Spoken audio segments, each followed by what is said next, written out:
Witajcie w niemieckim ekonomicznym przeglądzie z Aleksandrą Fedorską. W dzisiejszym programie niemiecki minister transportu walczy z Komisją Europejską o ponad 8 milionów diesli.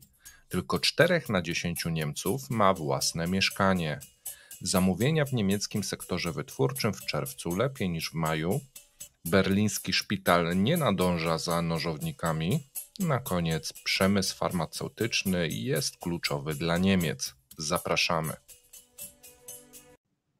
Witamy wszystkich widzów, z tej strony Mateusz Lech oraz Aleksandra Fedorska. Witamy jak co piątek o godzinie 17 w CEP-ie Niemcy. Cześć Olu.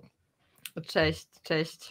Na wstępie chcemy podziękować wszystkim widzom, wszystkim słuchaczom, którzy nas stale oglądają.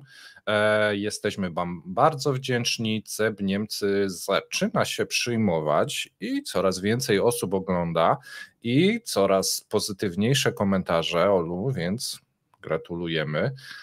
I żeby nie przedłużać, to chyba możemy przejść do pierwszego materiału. Mateuszu, ja chcę też z mojej strony bardzo podziękować, bo jestem też wspierana, ja jako mój format tu CEP Niemcy jestem wspierana przez was, za co bardzo dziękuję. Dziękuję także za to, bo jest to wspaniałe uczucie, jak jestem gdzieś, czy jestem w pociągu, czy jestem w sklepie, czy jestem na chodniku. Coraz częściej zdarza się, że ktoś się zatrzymuje, cofa i pyta się mnie, czy to jestem ja. No właśnie. Słuchajcie, to jest to tak cudownego. Ja chciałem powiedzieć, że ja jako łysy z brodą jestem chyba podobny do 1 miliona osób, bo do mnie za bardzo nikt nie podchodzi. 600 filmów tu nagrałem i jedna osoba do mnie podeszła. Chciałem powiedzieć, może dlatego, że nie wychodzę za często z piwnicy. O! Mateusz w piwnicy. Tak. Słuchaj, Intercity radzę i Biedronka. Sprawdza się. Okay. Dobra, okej. Przechodzimy do pierwszego. Na ratunek, dobrze, na ratunek diesli w Niemczech. Niemiecki minister, to jest Volker Wissing, liberał, on walczy z Komisją Europejską o 8 milionów diesli. Czy faktycznie będą one wycofane z użytku, to stoi pod dużym znakiem zapytania. Raczej chodzi tu o taką kwestię, która już raz była takim ważnym tematem w Niemczech. Chodzi o spaliny oczywiście. Pamiętasz, mieliśmy tu dyskusję chyba 2 tygodnie temu z tobą, jak mierzyć spaliny. Tak. No, więc... To znaczy, jak mierzyć zanieczyszczenie, że to nie tylko spaliny, ale koszt wyprodukowania całego... My mówiliśmy tutaj o emisjach i tak dalej, ale teraz skoncentrujmy się na tym, że w spalinach jest oczywiście bardzo wiele przeróżnych świństw i są na to normy dopuszczalne i niedopuszczalne. Niemcy przez długi czas, dopóki nie złapano ich na tym volkswagenowskim tryku, robili to w interesujący sposób, bo stwarzali warunki w laboratorium, które jak wiemy z przypadku Volkswagena, to jest taka fałszywka, tak? Stwarzamy sobie warunki, które są korzystne dla nas. To się w międzyczasie zmieniło, bo teraz te wszystkie spaliny są badane w warunkach rzeczywistych, faktycznie są robione takie jeżdżenie testowe, tak? Przyspieszenie i w różnych warunkach, zima, lato, coś tam. Ale jest jeszcze wiele samochodów, które przecież funkcjonują właśnie na tych zasadach jeszcze starych.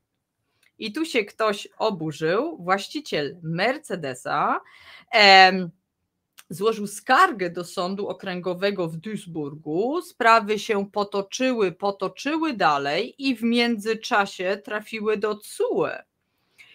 Ale chodzi o właściciela Mercedesa jako marki, nie że jednego Mercedesa. Diesla, który ma tą normę, chyba właśnie tą 5. normę tych spalin i on czuje się oszukany, że on nie został, jakby te pomiary nie były rzeczywiste. I teraz co będzie, jeśli TSUE stwierdzi, że te pomiary, te badania w laboratorium nie są ważne? Czyli te wszystkie wcześniej wykonane, tak? Tak. Co będzie? I o to chodzi. Dlatego niemiecki minister transportu Wissing sporządził list do Ursuli von der Leyen, lekko histeryczny, bo on o tym mówi: o Jezus, trzeba zapobiec temu, że 8 milionów diesli będzie wycofanych z użytku. Do tego prawdopodobnie w ten sposób tak nie dojdzie, bo tu już eksperci mówią, no to nie będzie działało wstecz, tak? Bo to jakoś coś się tam znajdzie. Ale interesujące jest to, w jaki sposób minister transportu do tego podchodzi. I tu mam pewien ślad, bo tą sytuację relacjonowała publiczna stacja radiowo-telewizyjna Mitteldeutscher Rundfunk, MDR, i tam takie zdanie: jednym z rozwiązań mogłoby być doprecyzowanie przepisów jeszcze przed decyzją SUE. Ta decyzja SUE jest przewidziana na listopad. Padnie w listopadzie. I Ministerstwo Fissinga chce przygotować projekt takiego rozporządzenia. Okej. I co im to da? Że przygotowują rozporządzenie pod siebie. To znaczy, że obojętnie co rozstrzygnie TSUE, oni będą wygrani, bo sobie jeszcze przed decyzją TSUE, tak, załatwią sobie odpowiednie rozporządzenie Komisji Europejskiej. Widzisz, i tu jest taki pewien tok działania, tu widzimy namacalnie, jak to wygląda. Że jeżeli... spodziewamy się czegoś niekorzystnego dla nas. Ale dla nas, w sensie dla Niemiec, to tak. pociągamy za sznurki w komisji, żeby przyspieszyć niektóre rzeczy, żeby prawo działało na naszą korzyść. Ale jeżeli to w innym kraju się dzieje, to tak nie działamy. Tutaj chyba na razie o inne kraje w ogóle nie chodzi, tu chodzi o tą sytuację, widzisz, mogłyby się tu obudzić różne roszczenia w stosunku do producentów. Tak, mogłoby cała lawina roszczeń. Jeśli TSUE by stwierdziło, no kurczę, wszystkie te badania wcześniej laboratoryjne, my tego nie uznajemy. Tak? No to zaczęłyby się, no producenci by byli, też wszystkie te dekry, nie dekry, te firmy, które wydają te wszystkie normy, one miałyby problem. Aby temu problemowi zapobiec, zróbmy szybko rozporządzenie, które sami napiszemy. To jest też to niesamowite, tak? Ale ale też na obostrzenia, które sami ustaliliśmy. Było kiedyś takie przysłowie, że komunizm dzielnie walczy z problemami, które sam stworzył. I tu troszeczkę to tak wygląda, wiesz, jak się tego słucha. Tak, moim zdaniem napisać samemu projekt rozporządzenia, wychodząc z założenia, że pani Urszula posłucha i to wejdzie w życie. Zróbmy to szybko, dlatego histeryzujemy z tymi 8 milionami, bo to jest po prostu tylko taka histeria, żeby tą sprawę, żeby to nabrało takiej siły sprawczej. Ale to nie dotyczy tylko Niemiec, przecież w całej Europie to będzie kilkadziesiąt milionów tych diesli, gdyby takie coś przeszło. Nie mam tej informacji, nie posiadam takiej informacji, jak to jest z tymi normami. Nie wiem, jak inni stosują się do tych norm. Tej wiedzy nie posiadam, ja tu się skoncentrowałam na case'ie niemieckim. Nie wiem, to może ktoś, może wy natraficie jeszcze tu na taką rzecz. I moim zdaniem widzimy tu pewien sposób działania. No i to zdanie takie dziwne, że w MDR to tak przeszło, że sami przygotowują projekt rozporządzenia na poziomie Komisji Europejskiej. To jest coś, co nie powinno się znaleźć w tym artykule, nawet jeśli tak się dzieje. Dobrze, słuchajcie, automoto zostawiamy ze sobą. Następny temat jest niezwykle ciekawy, bo ja już czytałem kilkukrotnie o tym, że 4 na 10 Niemców tylko ma własne mieszkanie i tu powoływano się na różnice kulturowe, pamiętam, oraz na większą chęć Niemców do przenoszenia się z miasta do miasta. I teraz fajnie by było, jakbyś to opisała i rzuciła nowe światło, bo w krajach takich jak Polska to posiadanie tego mieszkania to jest wręcz marzenie praktycznie każdego Polaka. W Niemczech na odwrót, czy po prostu finansowo nie daliby rady i się z tym pogodzili? Czy to jest inny sposób myślenia? Ankieta, bo to, co wam chcę opowiedzieć, to jest ankieta przeprowadzona przez portal Immowelt. To jest coś podobnego do naszego Oto Dom. Okej. I oni pytali 2027 osób użytkowników ich portalu, więc to są osoby, które jakby się w tym wszystkim no też kręcą, prawda, interesują się. Pełnoletnich i mieszkających w Niemczech, to znaczy nie mamy tu pewności, kto jest obywatelem i tak dalej, nie? I to jest interesujące, że 4 na 10 posiada własność, tylko 10% z tych ludzi miało więcej niż jedną nieruchomość. To mnie też zastanawia, bo jak ja patrzę tutaj w Polsce tak znajomi też z branży medialnej czy coś, no jest nas chyba więcej. No ale dobra, zaraz. Może branża medialna jest bardziej dochodowa. Może się obracasz w wyższych kręgach po prostu. Och Jezus, nie, też i wśród... Nie, a zaraz ci powiem, dlaczego to tak jest. Ale czekajmy, bo interesujące jest, jak ludzie reagowali na te pytania ankietowe. 3/4 z tych osób, które podało, że posiada nieruchomość, posiadało dom jednorodzinny. Czyli tak jakby więcej domów niż mieszkań. Tak. I zaraz to wytłumaczę to, co ty powiedziałeś, mentalnościowe. Dobra? Dom. To jest i sporo, bo 3/4. To jest sporo, nie? I teraz niecała 1/3, to jest dużo, nie? Tam mówimy o 32%, nie? Kupiła tą nieruchomość, którą podaje, że jest właścicielem, w latach 2010 do 2019. Bardzo niedawno.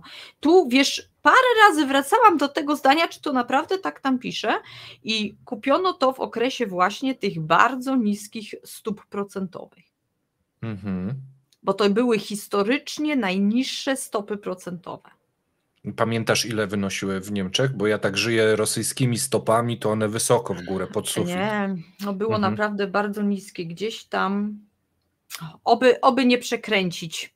Nie, jednak nie podam, żeby nie przekręcić nic, ale było naprawdę historycznie nisko. I to były też, no wiesz, mówimy o okresie merkelowskim, tak? Mówimy o szałowym wzroście gospodarczym, mówimy o zaniknięciu bezrobocia. No bo tak było. Złote lata właściwie merkelowskie, widzimy, że na rynku nieruchomości złote lata. Bo tu jest mowa, ten Immowelt argumentuje tutaj tymi odsetkami, ale możliwe, że to miało różne powody.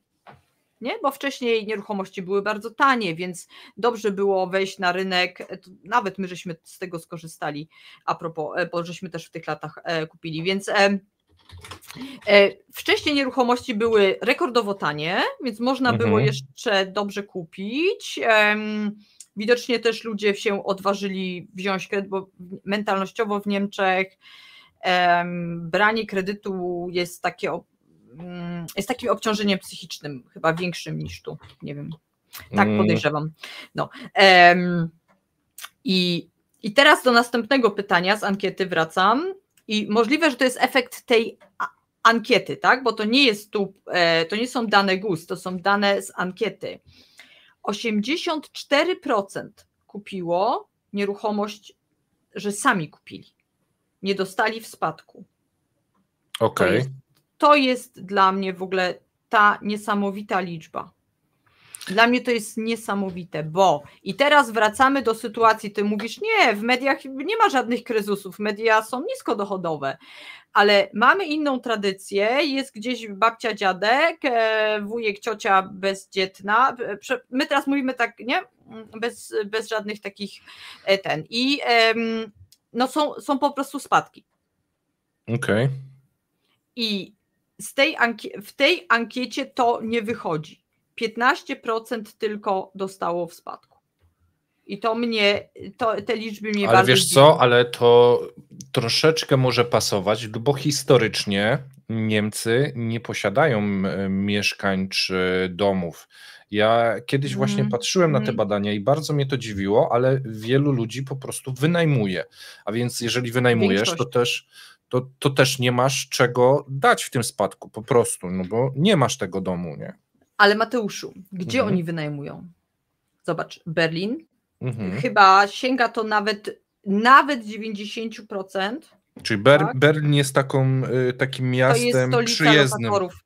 Dlatego ci lokatorzy mają te silne ruchy lokatorskie. Znasz te protesty, tak? Cały czas nam się pokazują za wysoki wynajem, za duże koszty, za wysokie koszty. Hamburg jest tradycyjnie też takim miastem.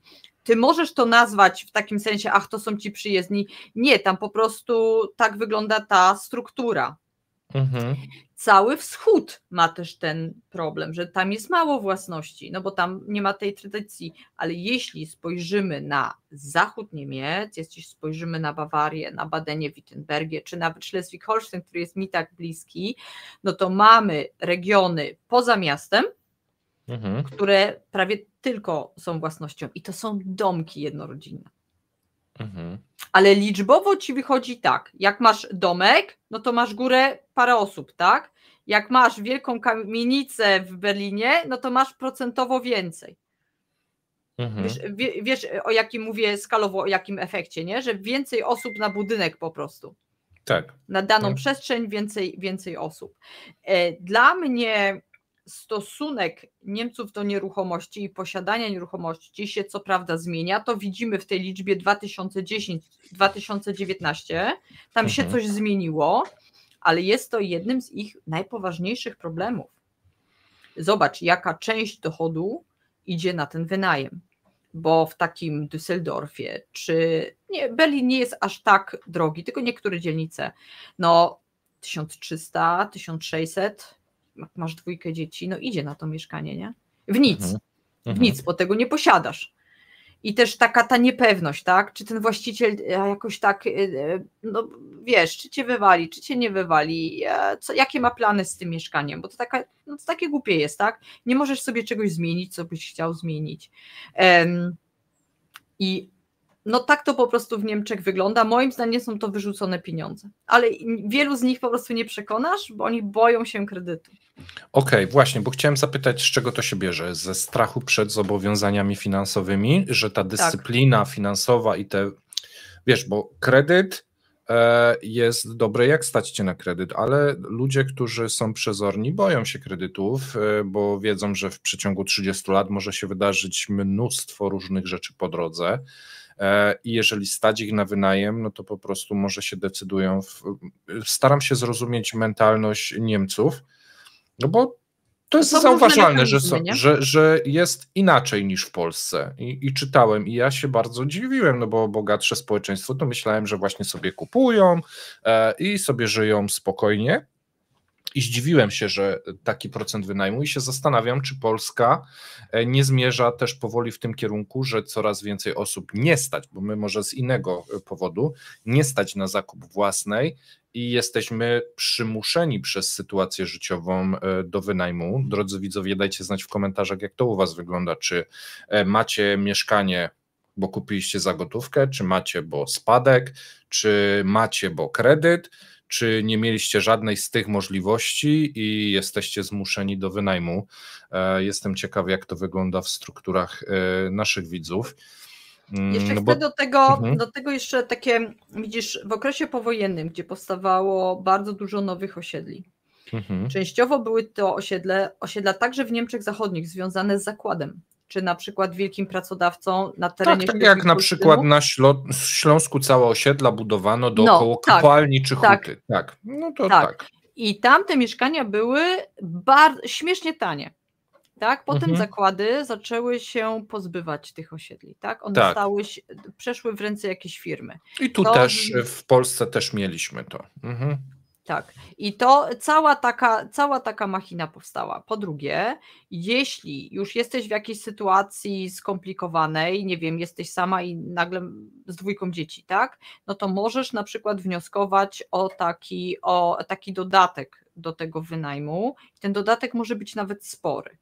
Okej, a tu pojawia mi się jeszcze jedno pytanie, bo ja na przykład nie wiem, jak wygląda z mieszkaniami, nie wiem, socjalnymi w Niemczech? Czy jest dużo tego? Bo w Polsce to jest bardzo duży problem, że po prostu nie ma na rynku dla osób, ale ta sytuacja jest tak samo w Niemczech. Ich kiedyś było więcej, także mieszkania socjalne w tych Niemcy mówią o chudych latach swoich 90., czy one takie chude były, nie wiem, dzisiaj już widzę to inaczej. Dla I Polaków one patrzyliśmy tak, nie? Takie oczy, a dla Niemców to były chude. Tak, też nie wiem, czy tam w tym takim... Była też taka moda w działaniu państwowym, że się wszystkiego pozbyć. Czy to było takie mądre, nie wiem, bo dzisiaj wiele rzeczy nam brakuje, nie? No i tam wtedy też sprzedano wiele takich mieszkań. Mówi się, że jest ich za mało. Są różne projekty miejskie przypominające Wiedeń, że na przykład jak budujesz luksusowe apartamenty, to musisz podzielić, tak? Jedną część zrobić tych socjalnych, drugą część zrobić niskobudżetową. Różne takie rzeczy stara się państwo tu przeprowadzić. To wydaje się nie funkcjonować za dobrze, no bo po prostu jest za dużo ludzi zainteresowanych, za mało mieszkań.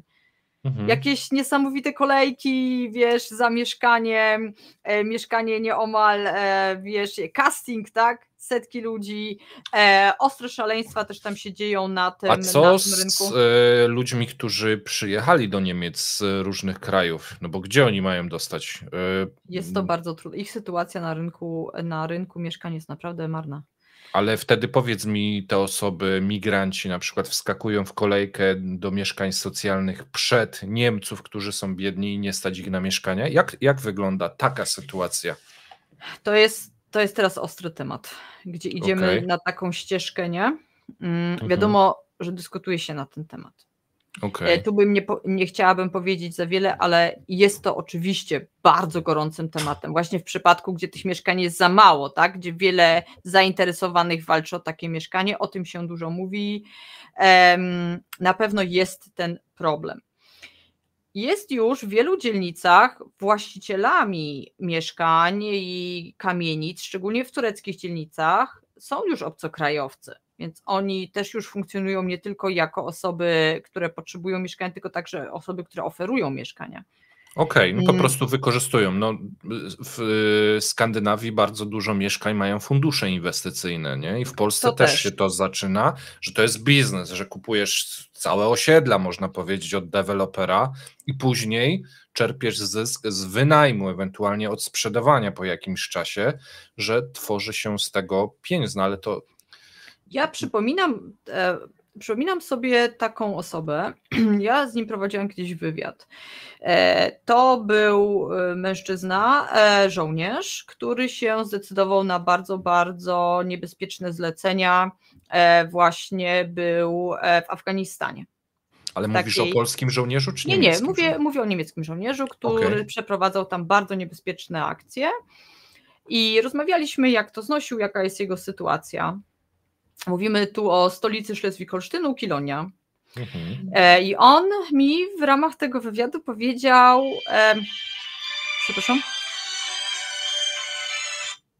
on mi powiedział, że tak, on to wszystko znosi, bo on ma pewien plan na życie, że on te dodatki, które dostaje, bo po prostu jego praca jest tak niebezpieczna, inwestuje w mieszkania. Mieszkania na takim osiedlu, takie bardzo zaniedbane osiedle w Kilonii było i on te mieszkania tak potrasowuje, jak ma te parę miesięcy tam wolnego i on powiedział, że on będzie je wynajmował tylko urzędom. Właśnie to, co mówimy, te socjalne, że urząd za to płaci. To są osoby, które pobierają socjal i urząd płaci im ten wynajem. On się na tym rynku konkretnie, wiesz, to jest teraz wiele lat temu. A to jest dobry, stały płatnik, nie masz problemu, że ci nie zapłaci. Tak, to on właśnie mądrze to mi tłumaczył, rozwiązywał. że on sobie tak wyobraża, że on niedługo już pójdzie na tą emeryturę, wiesz, musimy się cofnąć w czasie, to było jakieś dobre 15 lat temu, więc ale przypominam sobie, teraz mi się właśnie, jak to mówiłeś, że ludzie z tego też jakby czerpią też i swoje korzyści, tak? Masz 3-4 mieszkania, które są niskiego standardu, w jakiejś złej okolicy, co tak trudno by ci było znaleźć normalnych, tak? Więc umawiasz się z urzędem i okej. I oni płacą, wiesz, tam też niezbyt patrzą na standardy, a tam sobie doliczysz jakieś tam drobnostki, tak? Bo to nikt tak naprawdę wiele rzeczy nie jest w stanie sprawdzić. Więc trudny rynek, bo duże zapotrzebowanie, mało mieszkań. Z pewnością też szara strefa.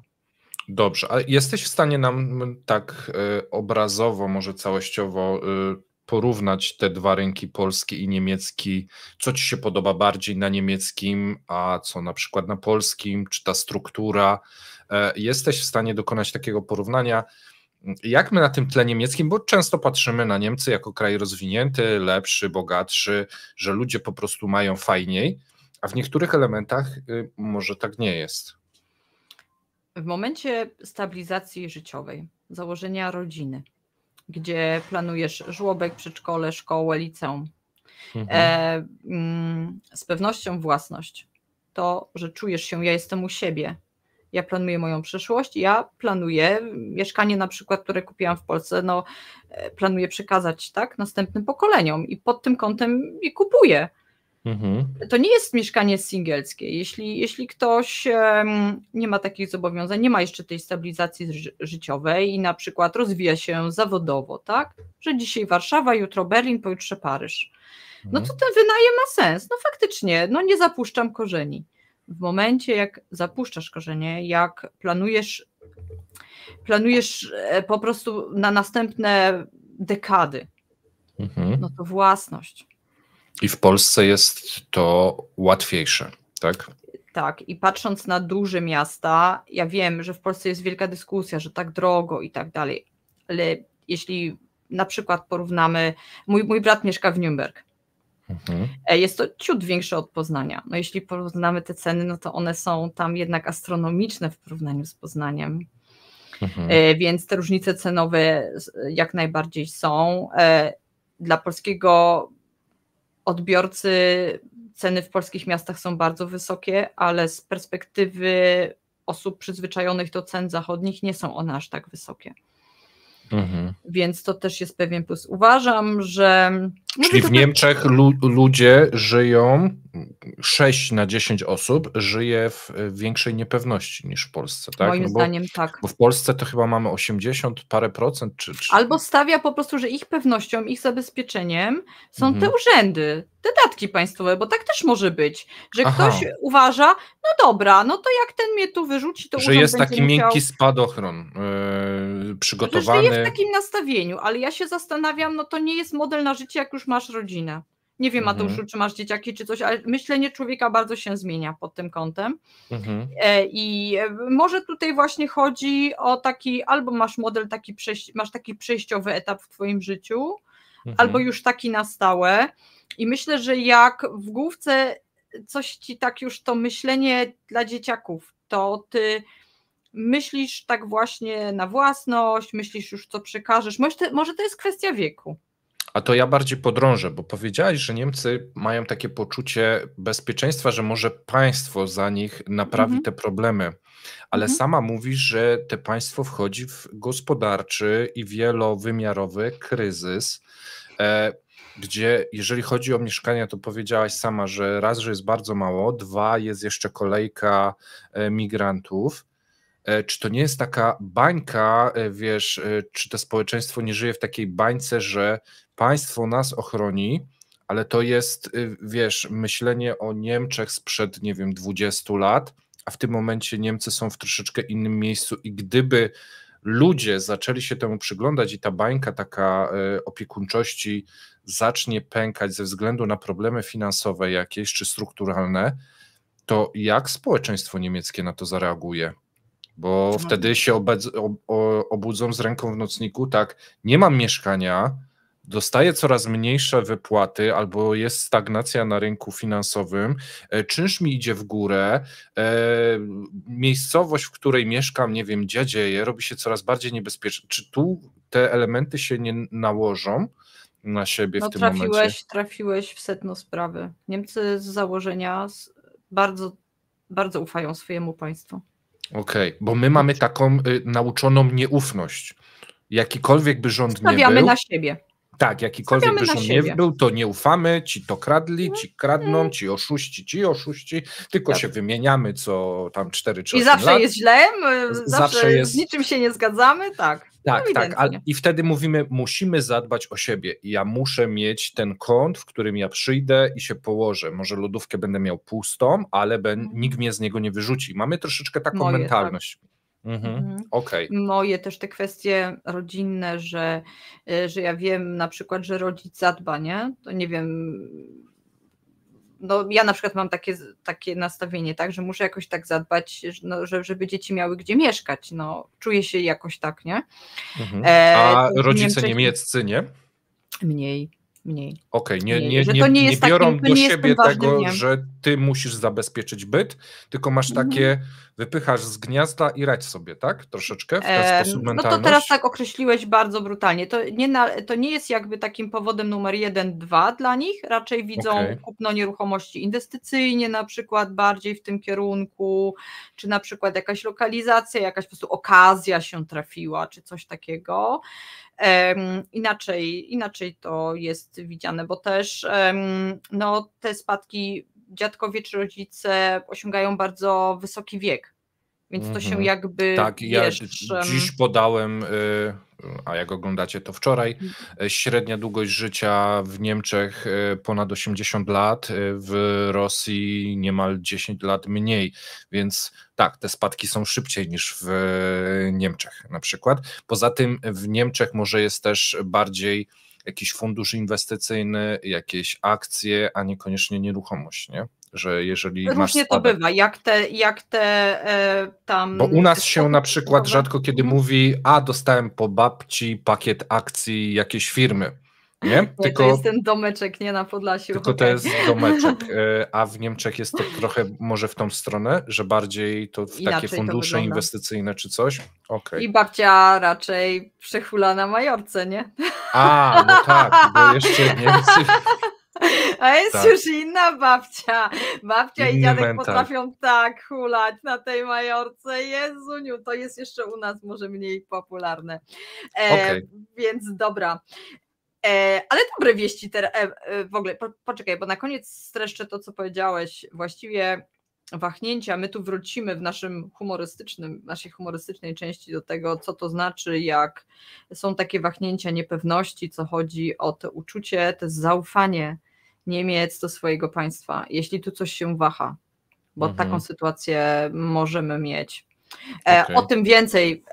Trafiłeś w sedno sprawy, bo to się właściwie dzieje w tym społeczeństwie i to jest niebezpieczne, bo w zakrętach takich historycznych zawsze jak to się chwiało, nie było to dobre dla ludzkości. Ale teraz mamy w kontrze bardzo dobry jeden znak. Słuchaj, wykrzyknik, bo zamówienia w niemieckim sektorze wytwórczym w czerwcu lepiej niż w maju. Tak? To napiewa pewnym optymizmem. Porównujemy miesiąc do miesiąca. Dobrze? To jest ważne. Miesiąc do miesiąca, bo jeśli cofniemy się o rok wstecz, to nadal na minusie prawie że 12%. Ale cieszmy się... Ojej. Tak, czerwiec do czerwca, nie? 11,8, mocno. Ale cieszmy się tym, co jest, bo czerwiec był od maja lepszy o 3,9%. Dobrze? Trochę optymizmu moim zdaniem jest tu jak najbardziej wskazane. Co wygląda szczególnie dobrze? Przemysł motoryzacyjny, o dziwo, w czerwcu dostał zlecenie. Ale poczekaj, teraz taka ważna rzecz, bo tu niemiecki urząd statystyczny podał liczbę zamówień, ilość ich zamówień, ile zlecono liczbowo, nie wartość. Niestety, jak się skoncentrujemy na wartości, to już wygląda troszeczkę inaczej. Liczbę, ile zleceń weszło. I tych zleceń jest generalnie w czerwcu o prawie 4% więcej niż w maju. Wzrosły liczba zleceń w sektorze motoryzacyjnym 9,3%, metalowe, wszystkie obróbki metalowe 9,8%, super, totalny hit. Samoloty, statki, pociągi 11,7% w górę. Czyli ogólnie taki duży przemysł się budzi. Tak, wykrzyknik, cieszmy się tym, co nie spełniło oczekiwań z maja na czerwiec, to jest ostry minus produktów elektronicznych i optycznych, -8. Teraz szczypka goryczy. Mówiliśmy o ilości zamówień, bo tu Urząd Statystyczny Niemiecki policzył ilość zamówień. Jeśli weźmiemy wartość tych zamówień to jesteśmy 1% na minusie w stosunku do maja. Tak, szczypka goryczy. Dużo zamówień wchodzi, niekoniecznie takich intratnych. Okay. Dobra, zostawmy to tak, ale cieszmy się, ta ilość jest. Ten przemysł motoryzacyjny, tak żeśmy tutaj nie jeden cep zrobiliśmy motoryzacyjny, nie? Diesle nie staną na ulicach. Dobrze. Nie ściągnij się do złomowania, być może, bo się uda przetworzyć tę ustawę. Urszuli da się dostarczyć kartkę z odpowiednim rozporządzeniem. Dobrze. Słuchajcie, medycznie, nie? Bo teraz robi się medycznie. Dzisiaj cep medyczny. Końcówka, tak. Tak, a potem może nawet tak, berliński szpital nie nadąża za nożownikami. To akurat z medycyną dużo nie ma wspólnego, ten nożownik. No dobrze, no ale dobra, no to tłumacz. Ma co nieco, bo to, co tu dla was wyłapałam, to są słowa Ulrika Stöckle. Bardzo interesujący wywiad w ogóle dał, szalenie interesująco mówiący człowiek. I on zarządza Centrum Chirurgii Mięśniowo-Szkieletowej. Może źle to wytłumaczyłam, nie jestem medykiem, oni mają widocznie jakąś terminologię. No ale chirurgia, nie? I w największym szpitalu akademickim w Niemczech, Charité. Kto zna Berlin, zna ten budynek, na którym to pisze. O tym szpitalu nakręcono nawet serial. To jest wow. Na szczęście nigdy nie musiałam tam podjeżdżać. Oby tak zostało. Stöckle mówi nam tak. W pierwszej połowie roku zarejestrowaliśmy tyle ran kutych, ile zwykle odnotowujemy w ciągu całego roku. 2 razy więcej rośnie. Do tego należy także dodać urazy postrzałowe. Stöckle mówił także o przypadku, który go szczególnie zaniepokoił. To jest przypadek z lipca. Na berlińskich ulicach doszło do sporu o miejsce parkingowe. Wyciągnięto noże i zadźgano się. I on tu mówi o tym, że spada pewna bariera, pewien taki naturalny opór, co chodzi właśnie o noże i jego to bardzo niepokoi. Teraz dalej cytat. Innym problemem jest sytuacja naszego bezpieczeństwa tu w szpitalu. Policja często tu przyjeżdża i zabezpiecza nasz szpital, ale czasami traktują to jako drobnostkę. Ogólnie rzecz biorąc, sytuacja bezpieczeństwa w naszym szpitalu musi ulec poprawie. W sensie ci nożownicy i tak dalej, oni opatrują, a oni są agresywni wtedy jeszcze. Widocznie to otoczenie też, tak, bo przyjeżdża tam rodzina, wiesz, jakiś czas temu były takie problemy, że na przykład w nagłych sytuacjach jak podjeżdżało pogotowie, tak, a jeszcze były te emocje, wiesz, to nożownictwo i tak dalej, to jest bardzo specyficzne przestępstwo, tak, tu mówimy o tych emocjach, tak, że kłócili się o miejsce parkingowe i się dźgali, nie, to jest specyfika też z pewnością pewnej przestępczości, nie, kłócą się na przykład o jakiś tam teren, nie, rozumiesz?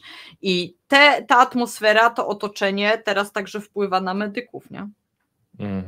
I no po prostu przykre, bardzo, bardzo przykre, co się dzieje na ulicach i co się dzieje w miastach.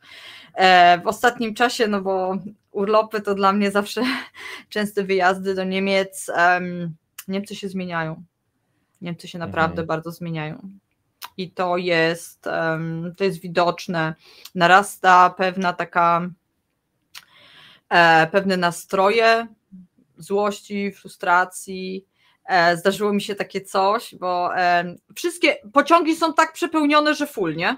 Jeden koło jednego, w ogóle na przykład taka akcja była przesiadka i konduktor wychodzi, już nikt nie może wejść, jesteśmy pełni. Ci, co są na peronie, zostają, koniec, zamykamy drzwi. No i na przykład... Słuchaj, a niemiecka kolej to był taki wzór. Przecież 2 dekady temu, jak porównywano PKP do niemieckiej kolei, to byliśmy lata świetlne. Myśleliśmy, że nigdy to się nie uda dorównać. No. z pewnością jest to już inaczej, więc stoję w tym przepełnionym pociągu, to tak dosłownie twarz w twarz. Rozumiecie, że jest bardzo gorąco i każdy człowiek pachnie, oddycha różnymi... Ja już się spociłem od słuchania tego. Tak i no... Mężczyźni też muszą częściej do toalety, szczególnie ci starsi, ale my kobiety mamy tam takie szczególne nasze sprawy, prawda? No i tłoczy się to wszystko tam, udaje mi się dojść do tego miejsca, ale przede mną jeszcze pełno pań i taka pani, ona mogła być moją ciotką, taka elegancka, taka trzymająca formę, ona jeszcze z tą torebeczką jeszcze weszła do tej toalety, ale niesamowite było, jak ona wyszła, ponieważ na podłodze tej toalety były papiery, inne śmieci i to wszystko w klejącej się cieczy. I ta pani otwiera te drzwi i ma buty obklejone tym czymś. I ona przez moment traci opanowanie, bo chce, żeby to się od niej odkleiło. Kopie o ściany, bo chce, żeby to opadło. Boże, to był taki obraz gdzieś właśnie... coś nawala, ludzie tracą opanowanie, są po prostu, są źli, sfrustrowani, złość, tak. Po prostu złość i od tego normalnego, właśnie u tej cioci z tą torebeczką, tak, ona tak fajnie, jeszcze taka uporządkowana, tak weszła, ale jak wyszła po tym smrodku i tak dalej, była innym człowiekiem. Bańka opiekuńczości państwa jej prysła w tej toalecie, no bo tu wszystko właśnie... jej prysło, butami waliła o ścianę, żeby to coś się tam odkleiło i ten zapach, który też tam wyparł, słuchajcie, Meksyk totalny i to ludzie czują, że opiekuńczość, organizacja, bezpieczeństwo. I tu wiesz co, organizacja, przecież były dopiero co mistrzostwa, to powinno chodzić jak wiesz, w zegarku. No ale co zrobiono po tych mistrzostwach? Słuchaj, Berlin-Hamburg to połączenie, jest teraz remont, nie? To samo masz ze Szczecina, jak jedziesz w kierunku Lubeki, jakieś tam remonty tego, masz to samo Frankfurt-Berlin, remonty. Wy sobie nie wyobrażacie, jak ja w ogóle do tych Niemiec zachodnich, gdzie ja muszę się przedzierać, jak ja się w ogóle, jakie różne przesiadki muszę tam uskuteczniać. To jest niesamowite, bo oni wytrzymali jeszcze na ten turniej, nie? Musiało to jeszcze jako tako, chociaż też się tam wszystko waliło, no ale teraz jeszcze są te sabotaże, tak? Jeszcze są teraz wszystkie remonty, bo przeprowadzane są remonty właśnie po turnieju, żeby też, szczególnie te szybkie trasy, nie? Ale to też, wiesz co, dla świata troszeczkę te klapki tak spadają, bo mieliśmy sytuację, Niemcy, zjechali się ludzie, wiesz, z całej Europy, dziennikarze z całego świata i raportowali, jak to wygląda, a teraz co mamy? Olimpiadę we Francji i ludzie się trują, pływając, wiesz, w rzece, bo... Też szczury też, nie? Ja widziałam te nagrania z tymi szczurami, bardzo mną to wstrząsnęły, ale my jesteśmy cep Niemcy i my robimy, jak to ty kiedyś powiedziałeś, jeden z moich pierwszych cepów i ty powiedziałeś, taka kanapka, raz tak, raz tak, raz tak. Słuchajcie, w stylu kanapki, tak, mieliśmy... Znaczy, czekaj, bo ja cały czas mam szczura przed oczami i ta kanapka mi nie pasuje. Nie pasuje mi. Ale widziałeś te filmiki? O Jezus. Tak. Ja mam taki wstręt do szczurów, w ogóle nie mogę tego kwiku, Słuchajcie, dobrze. Ale wiesz, ale to są dwie lokomotywy Europy. Serce Europy. I w obu przypadkach, jeżeli był czas testu, to oba kraje się wyłożyły. Niestety. I to tak, że jest to odczuwalne też dla tego środka społeczeństwa, nie? Tak, wiesz, szczurki na ulicach, śmierdzące toalety w pociągach, to są rzeczy, które no każdy człowiek, tak? I nie fajnie, nie? Dobra, ale pozbywamy się tej negatywnej kanapki, pozbywamy się tego, tak? Bo jest światełko nadziei. Jest światełko nadziei. Przemysł farmaceutyczny jest kluczowy dla Niemiec. No i bo jest kluczowo dynamiczny w rozwoju. To jest coś, co idzie do przodu. I teraz jeśli, bo często jestem pytana, niech pani poda jakiś tam artykuł, gazetę, coś tego, słuchajcie, nie bądźcie skąpcami, jeśli chcecie optymalny abonament wspaniałej niemieckiej prasy, nie chwytajcie za te FAZ i tak dalej, bo tam można pojedyncze artykuły kupić. Wiem, to jest dużo pieniążków, bo to jest na miesiąc 30 €, ale Handelsblatt, jak Handelsblatt coś napisze, jest najdroższy abonament cyfrowy obecnie, wiem, ale jak coś napiszą, mucha nie siada.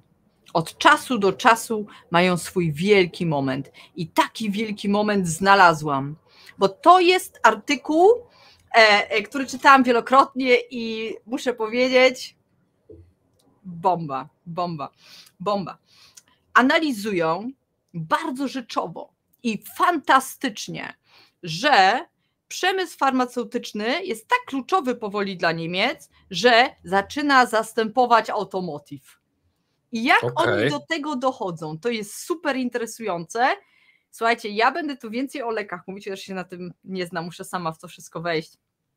I powinniśmy coraz mniej mówić o automotive, bo znaczenie automotive spada, a inne branże, no wiadomo, jak coś upada, to inne branże wzrastają. I taki mamy przykład właśnie z branżą farmaceutyczną. Zaczynamy od analizy Instytutu Gospodarki Niemieckiej i ta dynamika przemysłu farmaceutycznego zaczyna się 2008-2009. To jest ten moment kryzysu właściwy. Mamy światowy kryzys finansowy, a oni od tego czasu idą do przodu. Inwestycje, wartość produkcji i liczba pracowników rozwija się znacznie szybciej od tego momentu do teraz niż w przemyśle motoryzacyjnym w Niemczech. Mówimy? Teraz patrzymy tylko na Niemcy pod tym kątem. Moim zdaniem to jest niesamowite. Niemiecka polityka już dawno to zauważyła.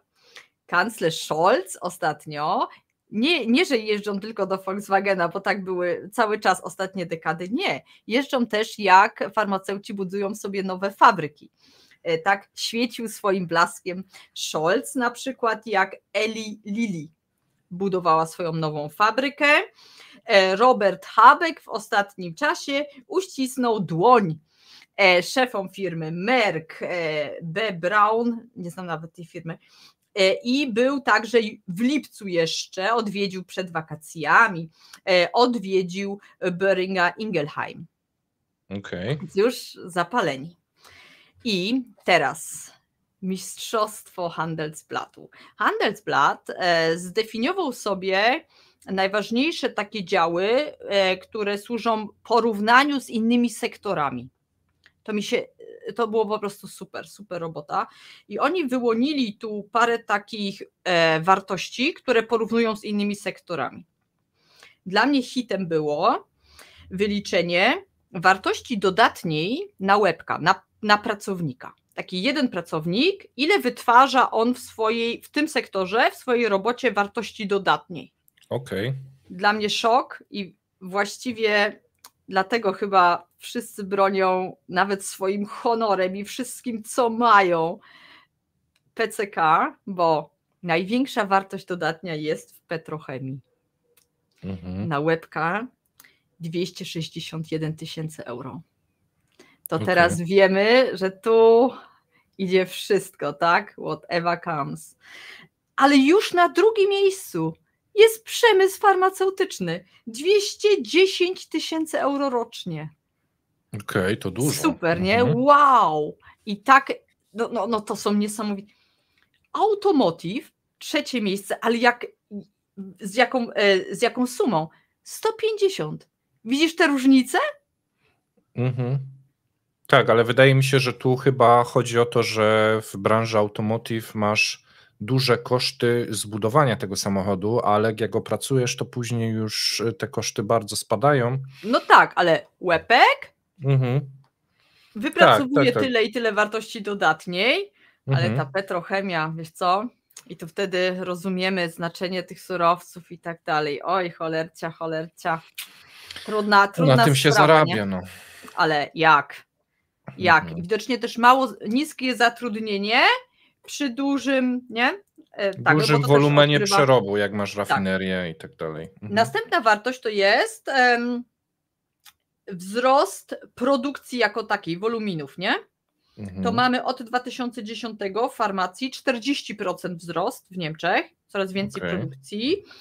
Automotive jedynie 27%. Ja też uważam, że to jest dużo, ale mimo wszystko ta różnica, tak? I teraz zatrudnienie. No jak zawsze bardzo ważne. Farmacja zatrudniła 30% więcej osób, a branża motoryzacyjna, która nadal łącznie, bo to jest interesująca liczba, łącznie w Niemczech oczywiście zatrudnia najwięcej pracowników, prawie 800 tysięcy. W Niemczech prawie. Branża motoryzacyjna zatrudnia łącznie ponad 796 tysięcy pracowników. To wiesz co, to najwięcej w Rosji zatrudnia kolej, z tego co pamiętam, i tam było właśnie też 700-800 tysięcy, czyli tu mamy takie dwa wielkie przemysły, nie? Tak, rosyjski troszeczkę gorzej sobie radzi, niemiecki słabiej, ale wciąż jest to lokomotywa gospodarki. Czy niemieckiej. Kraków nie ma mniej więcej tyle mieszkańców? A nie wiem. Trzeba by było sprawdzić. Chyba tak około. No, a zobacz, ale ich liczba wzrosła od 2010 zaledwie o 11%, a w farmacji 30%. Też. Więc więcej o lekach, trochę nadrobię moją niewiedzę. Na koniec, ale to już był taki ostatni akapit tego artykułu. Jakie są zarobki? I tu wiesz, tak plus minus moim zdaniem tak, że 13% pracowników w Niemczech w Automotive dostaje ponad 100 tysięcy euro brutto rocznie, a w farmacji 16%. Uważam, ta różnica nie jest aż taka wielka, nie? W porównaniu do tego, że jest wielu takich po prostu też pracowników fizycznych w tym Automotive, więc uważam, że to nie ten. No i farmacja zainwestuje w Niemczech, to są deklaracje, nie? 7 miliardów euro w następnych latach. To duże kwoty. No, będziemy mieli to na oku, kanapeczka. Teraz wielki finał. Puść ją, Mateusz. Proszę bardzo. Będziemy plotkować o tej pani. Ona całkiem niedawno skończyła 55 lat. Kto to jest? To jest Sarah Wagenknecht. Szalenie interesująca postać polityczna w Niemczech. Zaraz opowiem jej historię. Możemy włączyć, bo myślę, że tym obrazkiem żeśmy się już nabawili. Ja się jeszcze przyglądam, no ale dobra. Nie możesz, oczu nie mogę oderwać wzroku, tak. Tam bardzo przykuł mój wzrok, wiesz co, z Moskwy zdjęcie. Co to za pan bez tej pani Sary? To jest jej ex. Słuchaj, ten facio, co tam właśnie w Moskwie, to jest jej pierwszy mąż. A ten starszy pan, taki to jest ten jej obecny, ten drugi mąż, no. Tak. Dobra. A ona teraz wygląda. Obaj mężczyźni widocznie byli miłośnikami niebieskich koszul, to ja zauważyłem. Aha, dobra. A to w rogu, to jest ona teraz. Na mnie to robi wrażenie, jak kobieta ma odwagę siwieć. Tu, tam w rogu. Prawy górny róg. Tak. Jest urodziwą panią. Tak, ale zwracasz uwagę, że to nie jest akurat taka uroda, którą znasz od Claudii Schiffer czy Heidi Klum. Widzisz coś w jej urodzie, co jest nietypowe? Oj, wiesz co, nie wiem. Takie ma rysy może południowe bardziej. Bo ona ma niesamowitą historię rodzinną, nie z tej ziemi. Ona jest córką Niemki z wschodnich Niemiec i niesamowita historia, bo to się wydarzyło w późnych latach 60. Odwiedza wschodnie Niemcy student z Iranu, który studiuje w zachodnich Niemczech. I poznaje tą mamę Sary, tak? No i się dzieje biologicznie. Widzimy ewidentnie. Tak. Miał wymianę studencką, no, była bardzo owocna ta wymiana. Wymienili się ewidentnie. Ale on potem ginie, bo odwiedza ten Iran i tam ginie na zawsze. Okej, a znika, nie ginie. Znika. Znika i tam no jakoś przepadł tam w tym Iranie. Wieści po nim nie ma. Mała Sara pierwsze swoje przychodzi na świat w Jena, w Niemczech wschodnich, tam bardziej na południe, dorasta u dziadków. Bardzo typowy los wielu osób na wschodzie, nie? Że u dziadków, bo rodzice w pracy, w tych zakładach i tak dalej. A jej mama, Sara nigdy nie mówi wiele o swojej rodzinie, to są tylko takie, wiesz, takie małe takie informacje. Była jakąś znawczynią sztuki, czy coś w tym Berlinie Wschodnim, ale musiała być osobą o takich bardzo otwartych horyzontach, no bo jakoś takie nietypowe to jej życie też z tym studentem, nie? Z Iranu. No dobra. I ona w latach 80. jedzie do tej matki, do wtedy Berlina Wschodniego, kończy maturę już w Berlinie Wschodnim. 89 rok, świat się wali, wszyscy krzyczą o wolność na tych ulicach Berlina, Drezna, Lipska, dzieje się, wolność tutaj, Gorbaczow i tak dalej. Niemcy wschodnie wiążą wolność z Gorbaczowem, dziwna historia, ale to na inny program. A mała, młodziuteńka Sara zapisuje się do komunistycznej partii. Kiedy wszystko pada, kiedy wszystko pada i w 1995 roku ona pod włos idzie. Przechodzi z tej partii komunistycznej, która się potem przeobraża już w 91, to znaczy po połączeniu Niemiec, przeobraża się w taką partię córkę jakby, nie? PDS, ona tam nadal u nich działa i z tego PDS kiedyś właśnie wyłoni się później Die Linke. Taka jest historia tej partii Die Linke, dzisiejszej niemieckiej lewicy. Ale Sara Wagenknecht nie byłaby Sarą Wagenknecht jakby, i teraz jest fajna historia. 97 rok, nie? Sara już nie taka młoda, już poznaje publicystę Ralfa Thomasa Niemeyera. To jest ten, co właśnie w Moskwie. Ja wrócę. Taki, tak. I tradycyjny taki ślub, tam zobaczcie, tak, to nie są goździki, co oni tam mają, no ale wszystko jest jakby tak konwencjonalnie, prawda? Ale to jest niesamowity typek. Ale to ten mąż Rosjanin, czy po prostu na wycieczce? Nie, zobacz, Ralf Thomas Niemeyer. Brzmi wszystko ten. I on jest urodzony w zachodnich Niemczech i taka polityczna powsinoga. Słuchaj, tu się przyklejał do lewicy, ewidentnie też pocałunkiem z Sarą, to jemu bardzo dużo dało, nie? Bo ona była już od początku taką gwiazdą, nie tylko ze względu na swoje, zaraz troszeczkę też opowiem, jaka to ona jest. Ale muszę, żeby wyjaśnić właśnie, dlaczego ten pan stoi w Moskwie. Słuchaj, potem się próbował w SPD, tak? A teraz już szedł na całkiem inny tor, bo jest ważnym, znanym przedstawicielem Ruchu Obywateli Rzeszy. Zobacz, jakie on koło zrobił. No dobra. Od lewicy po SPD do Ruchu Obywateli Rzeszy. Od czasu inwazji Rosji na Ukrainę określa siebie jako przedstawiciela rządu niemieckiego na uchodźstwie. To znaczy on jest tym kanclerzem na uchodźstwie. Ale zaraz, gdzie on uszedł? W sensie Niemcy są okupowane w tym momencie? I co tu się dzieje? No, rozumiesz, obywatele Rzeszy. Odklejony, dobrze. Mocno, nie? Tak, opowiada się za pokojem i prowadził w Moskwie rozmowy pokojowe. Co? I tak powstało to zdjęcie.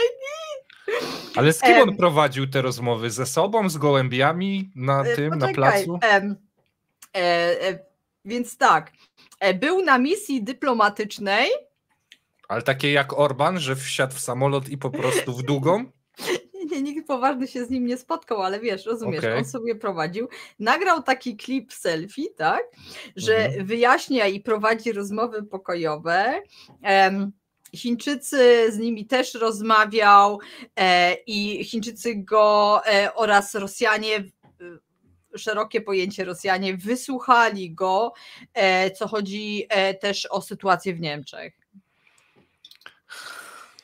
Ładnie odklejony polityk. Wiesz co, ja myślałem, że tych niemieckich polityków to, że oni się jakoś maskują, albo że są jacyś tacy, wiesz... Ralf jest bez maski. No więc z tym panem to osobny odcinek o tym panu chyba trzeba, bo widzę, że on ma potencjał. Ten pan ma potencjał i państwo w ogóle są tacy bardzo jaskrawi, no więc oni biorą ten ślub w 97, wytrzymują ze sobą do 2013 roku. O, to długo. Długo z nim wytrzymała, a on, słuchaj, przecież był ścigany, on gdzieś tam jakieś długi narobił przed sądem, w ogóle ona z nim miała katorgę, bo w międzyczasie, jak on tam kombinuje, on zawsze miał jakieś takie ostre problemy, to ona właściwie na koniec lat 90. wypływa. Ona naprawdę wypływa, niesamowita retoryka i ta baba jest naprawdę umocowana w hardkorowym, lewicowym myśleniu.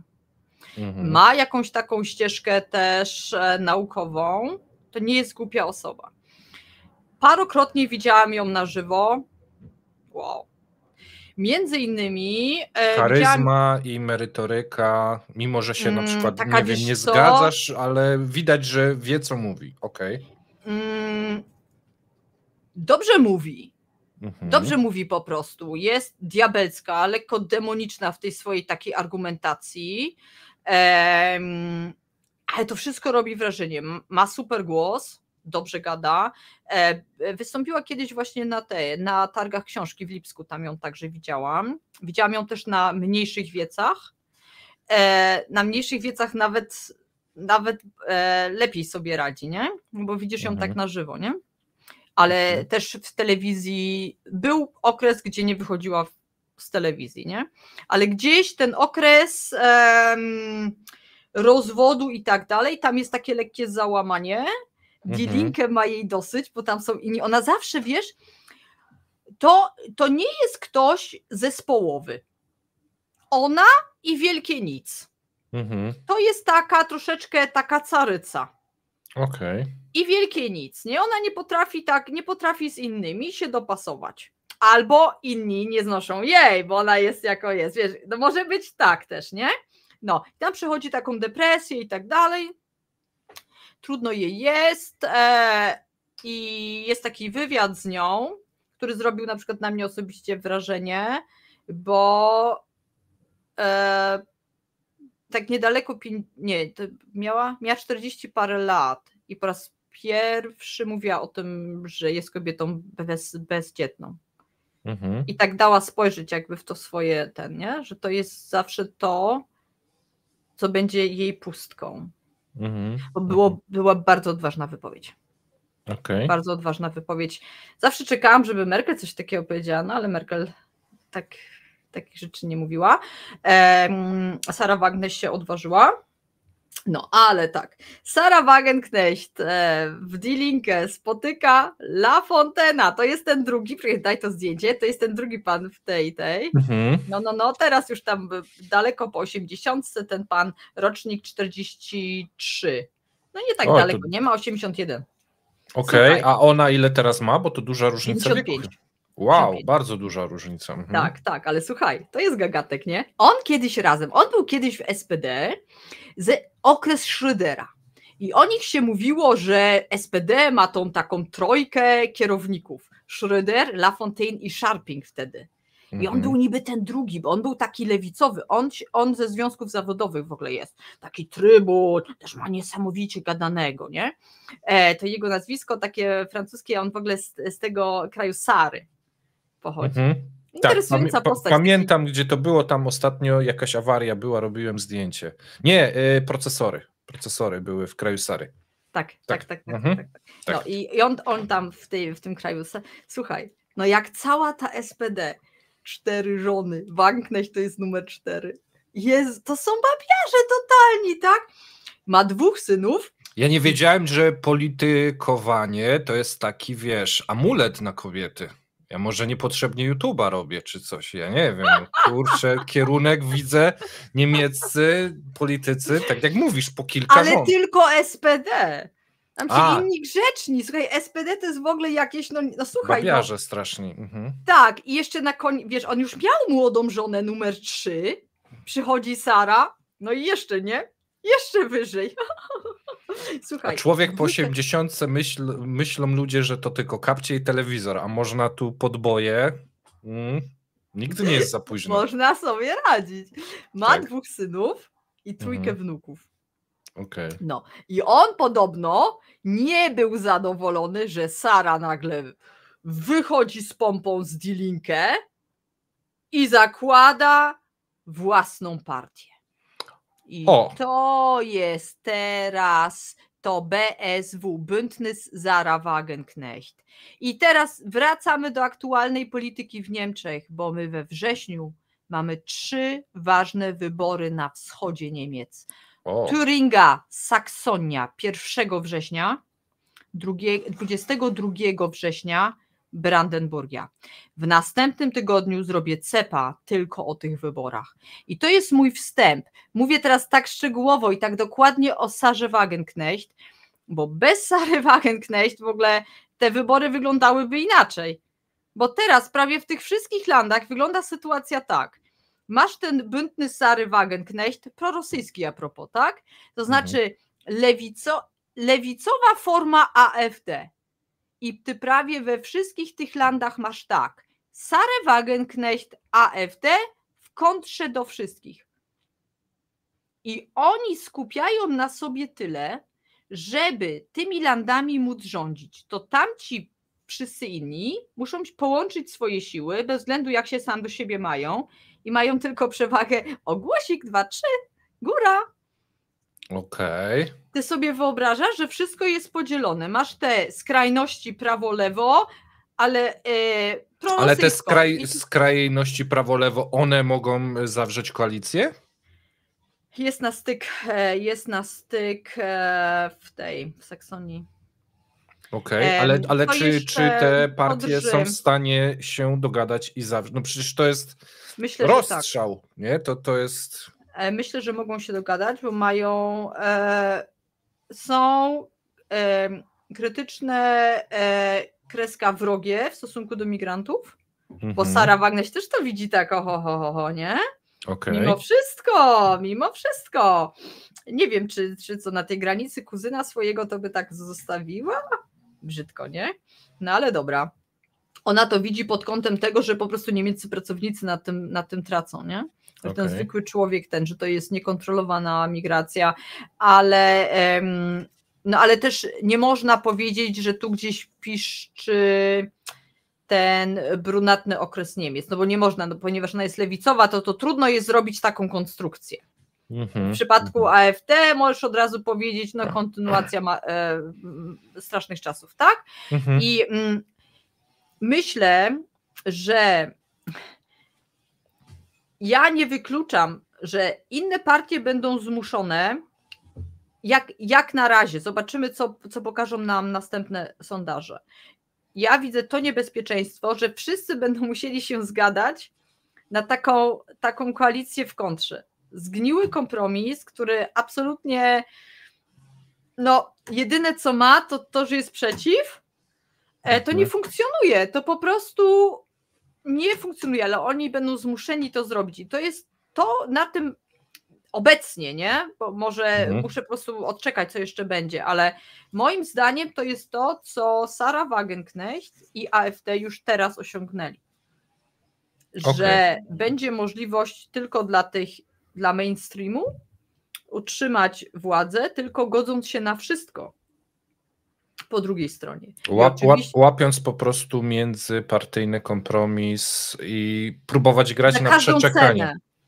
Za każdą cenę też, że nie będzie, nie będzie można dojść do jakiejkolwiek decyzji. Nie będziemy już mówić o żadnej polityce, tylko będziemy mówić o tym, że jesteśmy w kontrze.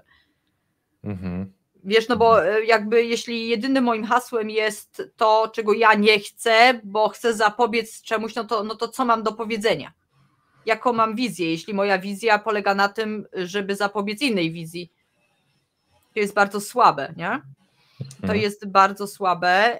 Z pewnością doprowadzi to też do jeszcze zaostrzonej polityki migracyjnej, znaczy jeszcze będzie jeszcze gorzej z tą granicą, jeszcze gorzej z tymi wszystkimi rzeczami, które tam mamy. Zwiększy się krytyka Polski, bo to automatycznie, nie? Bo oni będą musieli te nastroje też jakby tak podsycone, bo to się nie da tak... Gdzieś będzie... wentyl bezpieczeństwa wrzucić, tak? I my będziemy tym takim chłopcem do bicia? Bo to są 2 landy, które leżą przy granicy z Polską, tak? Brandenburgia będzie chyba najbardziej na to narażona, no i wiadomo Saksonia. Okej. No dobra. I zobaczymy, czy w ogóle liczbowo, bo to mówię o 1 głosik, 2, 3, czy w ogóle będzie można stworzyć rządy. To będzie ostro niesamowite. Ale o tym więcej w przyszłym tygodniu, bo zbliżamy się wielkimi krokami do tych wyborów, a dzisiaj było o Sarze. Tak na koniec. Absolutnie się z nią nie zgadzam, szczególnie co chodzi o Rosję, co chodzi o Ukrainę. Absolutnie się z nią nie zgadzam, ale jako postać ją lubię. Okej. Dobra, mamy wszystko w takim razie. Dajcie znać w komentarzach, który z materiałów jest najciekawszy. Zadawajcie pytania w komentarzach Oli, aby ona wiedziała, czego nie wiecie, a co was zainteresowało i dzięki temu będziemy mogli tak przygotowywać kolejne materiały. Pamiętajcie, że na Patronite, na naszym kremlikowym Patronite jest zakładka CEB Niemcy, można wesprzeć Olę dodatkowo, jeżeli lubicie te programy, no i komentujcie, lajkujcie, udostępniajcie dalej, aby rozszerzać zasięgi. Dzięki serdeczne, trzymajcie się. Piszcie mi także takie kierunki tematyczne. Zobaczcie teraz na przykład ten kierunek farmaceutyczny, to jest też inspirowany jednym z naszych właśnie słuchaczy, który mi zwrócił na to uwagę, tam coś się dzieje, Ola spójrz, to było super. Piszcie mi po prostu, czym byście byli zainteresowani. Może to się nie pojawi wtedy w następnym tygodniu, bo ja potrzebuję parę tygodni, żeby się na to przygotować i żeby znaleźć jakieś fajne liczby do tego pasujące, ale jestem gotowa też na przykład na dyskusję, co tam z branżą filmową. A niemiecka branża filmowa mi się z jednym kojarzy, to zachowajmy to na odcinki ze mną. Aha, dobra. Bo mnie się kojarzy tylko z jedną branżą, niemiecka branża filmowa. No dobrze. Jestem ciekawa, co tam masz na myśli. Dobrze. Trzymajcie się, cześć. Pa. Dzięki za obejrzenie do końca. Zapraszamy na następny odcinek za tydzień. Cześć.